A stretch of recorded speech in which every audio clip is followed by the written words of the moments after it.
Awas, terlalu lama.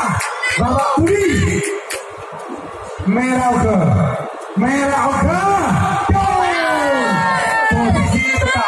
Posisi tetap.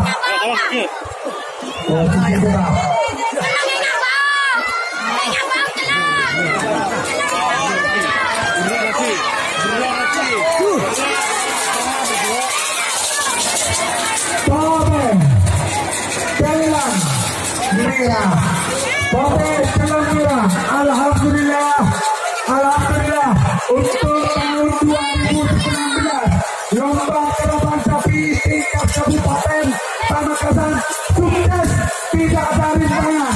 Alhamdulillah atas dukungan para PKT saja. Assalamualaikum warahmatullahi wabarakatuh. Langsung penerimaan hadiah.